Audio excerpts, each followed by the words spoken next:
Move on to our second reflections, and this is with Kerrie O'Brien, who works as a vet tech at VZ Vet.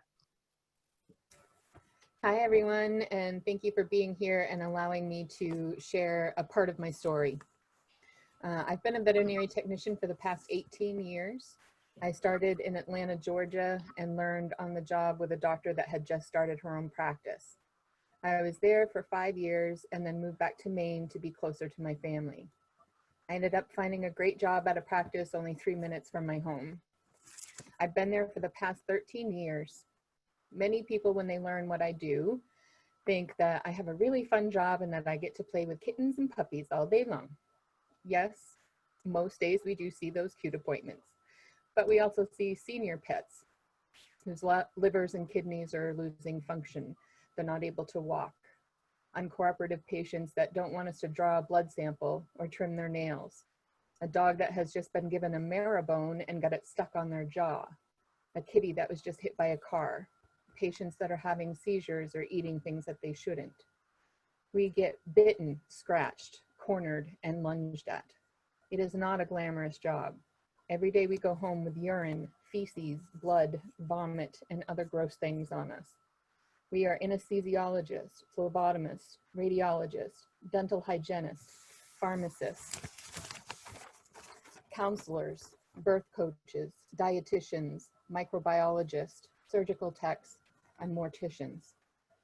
We help give a puppy its first vaccine, and we are the last ones to be with a pet as they leave this world.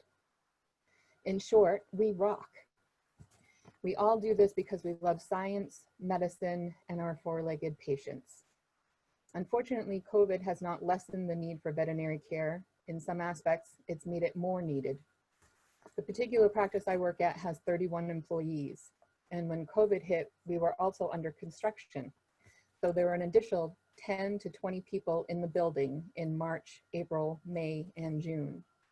When Governor Mills first issued the civil state of emergency order in March, I told my practice manager that I was not leaving my home for 2 weeks as advised by the governor and the CDC, as I help care for my grandmother that has COPD, congestive heart failure, diabetes, and dementia, and she's almost 97. I knew I couldn't take the chance of working with and around that many people, and I and many others started to realize this wasn't going to only last 2 to 4 weeks. I knew I had to figure something out. As my job is considered essential, I wouldn't qualify for unemployment or the extra $600 a week. I didn't even have enough PTO or sick time to cover the first 2 weeks I stayed home.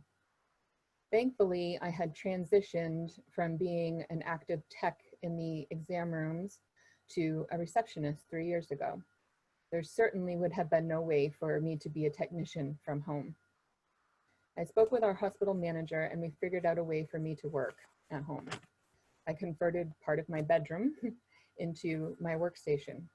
And thankfully, my practice had changed our phone system from the traditional 2 to 6 business lines to an unlimited computer phone system, November of 2019.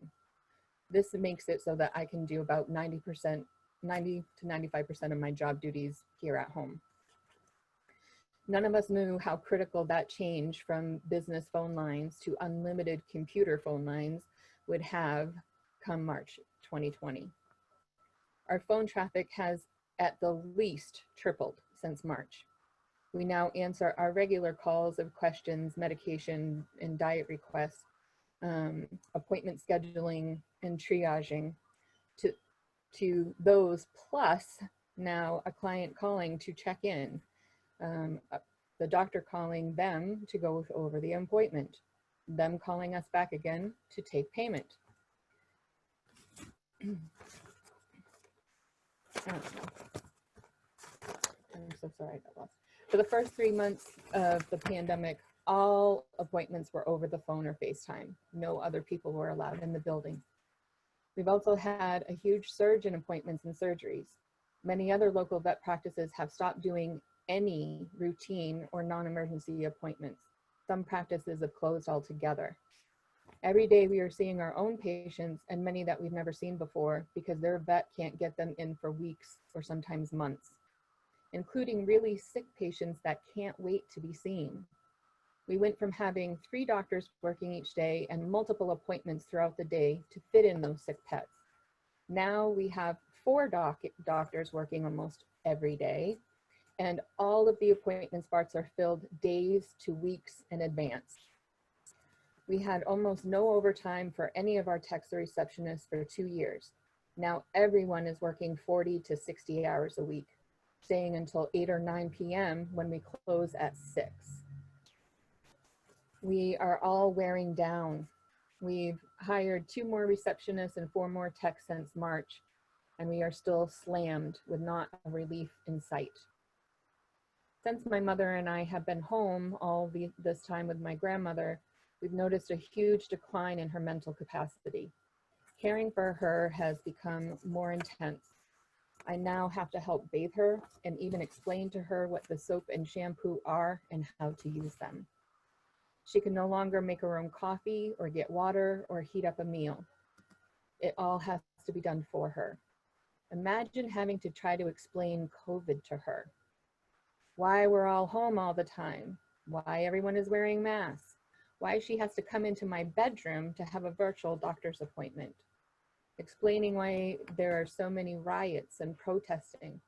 It's a daily thing, and sometimes I have to explain it multiple times in a day. I also have the challenge of doing both of these essential jobs at the same time. I can be on a phone call with a client, is struggling to find the words that they need to make an appointment to euthanize their beloved pet, while potentially having my grandmother yelling something in the next room.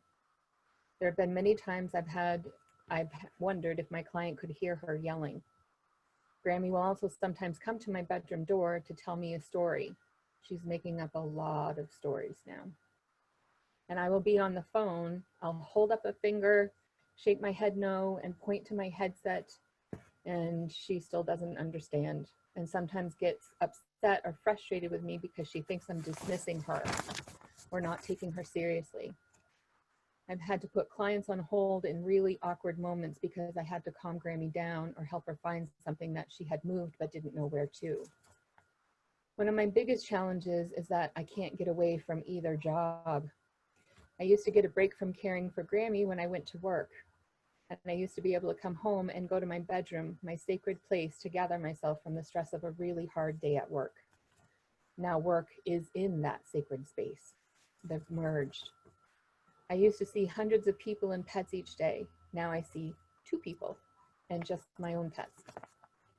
I used to love on, kiss, and interact with all of those babies, and would come home with all their scents on me, and my fur babies would all come to get a great sniff of me each night when I got home. Now my own babies are with me all the time, and it's been nice to have them in my lap or on my shoulder while I'm working. And there have even been a few times when Rocky was on my shoulder and purring right next to the microphone on my headset. I've had a few people ask, is that a cat purring or meowing, as he and my other cat Mufasa do? They're very big talkers. Almost none of the clients know that I'm working from home, so I wonder what images come to their mind when they call their vet and hear a cat purring. I've also just took in some kittens that were only a couple of days old, whose mama abandoned them. They need to be fed every 2 to 3 hours at this point, so there have been some times that they are crying for food while I'm on the phone. Yesterday, I ended up having a 20-minute conversation with a client that had called to get a medication refill. She heard a baby that I was trying to feed, and she just gushed and asked me to put it closer to the microphone so she could hear the tiny little purr. I have no idea how long this will last or how much longer my workplace will continue to let me work from home. I'm not even sure of when or what will need to happen for me to feel comfortable going back. I'm just going to try to be grateful for each day that we are here, relatively healthy and together. And I have these baby kittens, if anyone would like to see one. And there's Rocky on my shoulder. And then here's one of the little babies. He's my chunkiest little guy. They don't even have their eyes open yet. That probably will happen in the next 3 to 4 days. I'm guessing that they're probably at this point 4, maybe 5 days old, and their eyes open around 7 to 10 days. So I got this one and 2 more, and they're just adorable.